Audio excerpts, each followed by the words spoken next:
I'm playing with this concept, talking to a few people about it, trying to understand.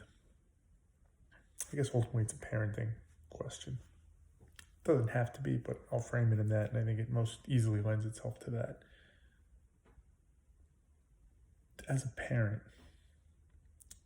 by definition, logically, mathematically, logically, is it true that to be a good parent, you have to sacrifice some of your happiness, well-being, joy, whatever, for your children?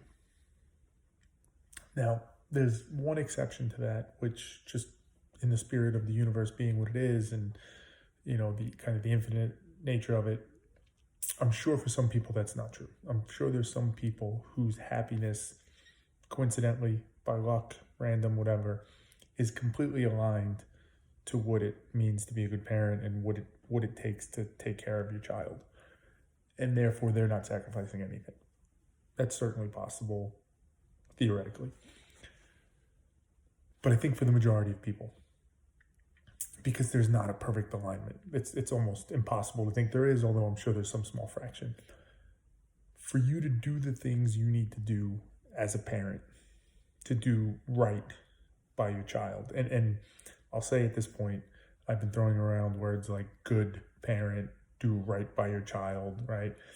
Very subjective. And we could debate if that's even a thing, that there is such a thing as a good parent, or what doing right is easily objectively defined. But for the sake of this for a second, let's say there is. For you to do those things, you have to sacrifice something.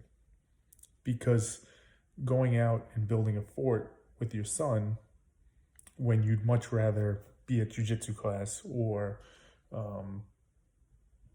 be working on a project that you're doing or watching TV or whatever, that's a sacrifice. Now, there may be times where you want to go build that fort with your son. You're like, this is awesome. This is exactly what I want to be doing. Sure. But again, it's almost impossible that it's 100% aligned, where every single time what they want to do, you want to do is right? So you sacrifice. Now, again, we start getting into this realm where somebody could say, well, but being a good parent isn't just always doing what your kid wants to do. Of course, I get that. But there is some criteria, there's some things that you should be doing because they are better for your kids. Maybe that's going out and building the fort with them. Maybe that's disciplining them. Maybe that's telling them, no, I'm not going to go build that fort with you, and watching them cry about it, because that's teaching them they don't always get what they want.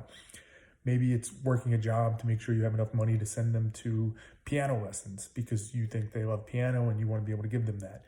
Maybe it's missing hanging out with your friends because you have to take them to piano. Whatever it is, there's inevitably things in our lives that, again, almost by definition, as a parent, you sacrifice for your child. And the question becomes, if that is the rule, if that is what you do, you sacrifice for your child. And let's just assume in this scenario that then your child grows up and they become a parent. And then they do the same because that's the rule. They sacrifice for their child. It begs the question, at least for me, who's reaping the benefits of all this sacrifice? If every generation is sacrificing for their children, and then their children become parents who then sacrifice for their children, and then their children become parents that sacrifice for their children, this sacrifice keeps getting punted on and on and on. Where's the end of the thread where somebody reaps that reward? Now, maybe somebody would say, well, the reward is reaped by the children while they are children, right? Children get to reap that reward. We'll touch on that in a second. The other thing somebody might say is society reaps the reward because you're doing right by your children. You're conforming or playing by the rules that are right, that allow society to function and have well-developed kids, and you're playing by the rules you're supposed to be playing by. I think both of those are pretty shaky at best. The second one probably most obviously. The first one mathematically seems like it might be true. Okay, I'm sacrificing for their betterment, therefore they're better off, and that's how we balance this equation.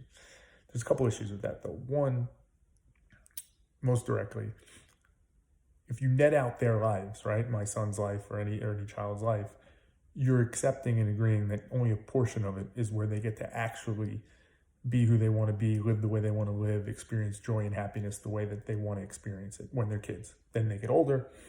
In theory, again, if they have kids, then that turns off. So you net out their life, and that seems not ideal. But even when they are kids, this gets back to the subjective nature of, good parent, doing the right things. Are we really confident that that sacrifice is resulting in a better life for them? Right? It's intuitive in some ways where you say, you sacrifice, you work hard, you can then give them things, you can give them opportunities, you can take them on trips and experiences and all these amazing things, which there's good in that for sure. But at what cost? Are you really looking at the balance sheet on both sides and understanding what it really is looking like? You can give them all those things, but if you're not happy, if you're miserable, if you're not around as much, if you're frustrated, if you're resentful, if you're angry, even with those opportunities and things you're giving them, are they still net better off? Are they still net happy and good? Or is that just causing some other issue for them?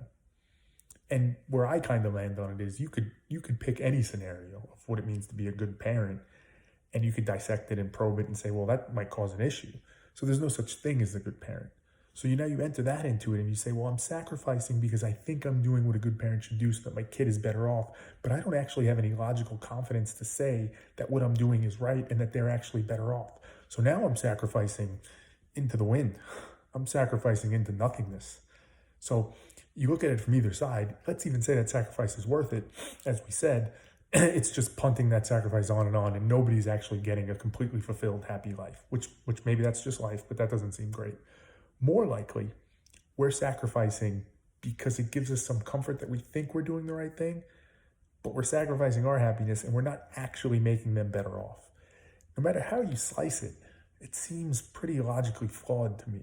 There's a beauty in it, don't get me wrong, of caring about your family and wanting to do right and trying to do the right thing and that willingness to sacrifice for your child or your family. That there's a beauty in that. There is. I'm just not sure there's logic in it. I'm not sure it's the way it has to be. I think there might be a better way.